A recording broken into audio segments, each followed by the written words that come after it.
नमस्कार. घर बांधकाम सुरू करण्याआधी सर्वात महत्त्वाचं काम म्हणजे कंपाऊंड.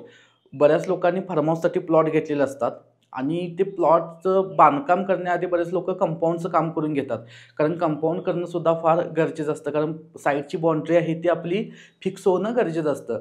सो त्यासाठी काय करतात, की कंपाऊंडचं काम करून घेतात. जर समजा तुम्ही तर ते कंपाऊंड करत असताना डिझाईनचा फारसा विचार करत नाहीत आणि समजा त्यामध्ये भविष्यामध्ये समजा आतमध्ये आपण फार्म हाऊस टाईपमध्ये घर बांधलं, तर ते नंतर घर आहे त्या कंपाऊंडला मॅच होत नाही व्यवस्थित. म्हणजे ते कंपाऊंडचं डिझाइन खूप खराब दिसतं आणि आपण जे नवीन बांधलेले जे फार्म हाऊस आहे ते छान दिसतं.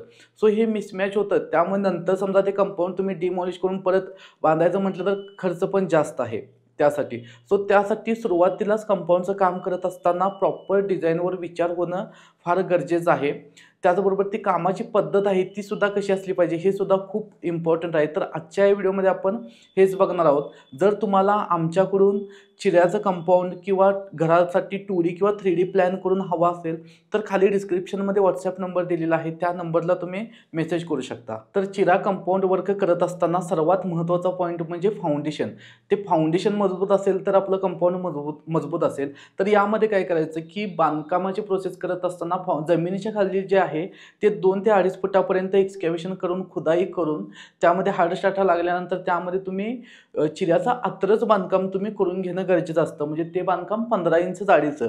आणि जर समजा तुमचं लोकेशन समजा पुणे, मुंबई किंवा कोणतंही अदर लोकेशन असेल ज्यामध्ये तुम्हाला ते कंपाऊंड चिरा जमिनीच्या खाली घालण्यासाठी म्हणजे चिऱ्याची कॉस्ट जर तुम्हाला जास्त येत असेल, तर त्या केसमध्ये तुमच्या लोकल मार्केटला जो ब्लॅक स्टोन मिळतो, काळा दगड, त्या दगडाने जमिनीच्या खालचं बांधकाम करून घेतलं तरी चालू शकतं. त्यामुळे काय होईल, की जमिनीच्या खालचं बांधकाम आहे ते तर आपल्याला वरती दिसणारच नाही. म्हणजे तसंही ते जमिनीमध्ये जाणार आहे.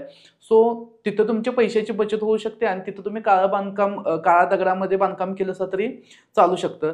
तर यामध्ये त्या बांधकामाची जाडी तुम्हाला 1.5 ते 2 फुटापर्यंत घ्यावी लागते आणि जमिनीच्या वरती जे बांधकाम आहे ते तुम्ही चिऱ्यामध्ये करू शकता कारण ते दिसणारं बांधकाम आहे.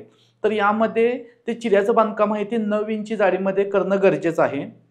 आणि त्यामध्ये सुद्धा 12 ते 15 फुटामध्ये चिऱ्याचं जे पिल्लर, कॉलम जे आहेत ते करणं पण गरजेचं आहे. तरच त्या बांधकामाला जे चिऱ्याचं बांधकाम आहे त्याला सपोर्ट आणि मजबूती चांगली मिळते. आणि हे काम करत असताना अनुभवी कामगार असणं पण फार गरजेचं आहे. कारण त्या जी प्लेन वॉल आहे, प्लेन वॉलमध्ये जे कॉलम तयार होणार त्याची अडक प्रॉपर होणं सुद्धा गरजेचं असतं.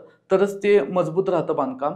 आणि याचबरोबर सर्वात महत्त्वाचं म्हणजे हे काम करत असताना तुम्ही डिझाईनचा पण विचार करणं गरजेचं आहे. म्हणजे हे आता आम्ही पुण्यामध्ये चिऱ्याचं कंपाऊंडचं काम केलेलं आहे बघा. तर यामध्ये कसं केलेलं आहे आम्ही, की खाली फाउंडेशन वर्क ऑलरेडी त्यांचं आधीच होतं. तर यामध्ये 9 इंची बांधकाम करून आम्ही काय केलं, की त्यामध्ये पॅटर्न म्हणजे व्हर्टिकल थोडा क्रॉस चिरा लावलेला आहे. जेणेकरून थोडंसं डिझाइन आपलं थोडं अँटिक होईल आणि त्याचबरोबर काही ठिकाणी आम्ही व्हर्टिकल चिरा आहे तो यूज केलेला आहे बांधकामामध्ये. पण हे डिझाइन करत असताना बांधकामाची मजबूती पण विचारात घेऊनच आम्ही हे काम केलेलं आहे. तर चिरा कंपाऊंडचं काम करत असताना तुमचा अजून एक बेनिफिट असा होतो, की तुम्हाला आतल्या बाजूला प्लास्टर करावे लागणार किंवा दोन्ही बाजूला प्लास्टरचा खर्च तुमचा बचत होते आणि बांधकाम पण मजबूत होतं. म्हणजे समजा हेच तुम्ही बीट बांधकाममध्ये जर बांधकाम करायला लागला, तर साधारण तुम्हाला 1 ते सव्वा फुटापर्यंत बांधकाम करावं लागतं आणि प्लस नंतर प्लास्टर पण करून घ्यावं लागतं. त्याच्यापेक्षा चिऱ्याचं कंपाऊंड हे बेस्टच आहे. त्याचबरोबर हे कंपाऊंडचं डिझाइन करत असताना तुम्ही जे पिलर वगैरे होणार आहेत, तर त्या पिलरमध्ये तुम्ही लाईट इफेक्टसुद्धा देऊ शकता. जेणेकरून कसं आहे, की आता सौर ऊर्जेवरले बल्ब्स वगैरे आलेले आहेत, ते तुम्ही लावू शकता किंवा डायरेक्टली तुम्हाला कनेक्शन द्यायचं असेल, तर ते वायरसाठी एखादी पाईप वगैरे तुम्ही सेंटरला त्या कॉलममध्ये घालू शकता. जेणेकरून त्या कॉलमवरती लॅम्प लावू शकाल. त्याचबरोबर हे अशी एक अँटिक दिवळी वगैरे येतात. हे आम्ही पुण्याच्या साईटमध्ये यूज केलेलं आहे. जेणेकरून कसं आहे, की त्यामध्ये लाईट इफेक्ट वगैरे जर सोडला, तर नंतर आपल्याला रात्रीच आपण गार्डन वगैरे ज्यावेळी होणार त्यावेळी ते कंपाऊंडमध्ये ती लाईटसुद्धा खूप छान दिसते. तर अशा टाईपमध्ये सुद्धा ही दिवळी वगैरे जी आहे ब्लॅक स्टोनमध्ये ती तुम्ही कंपाऊंडमध्ये यूज करू शकता.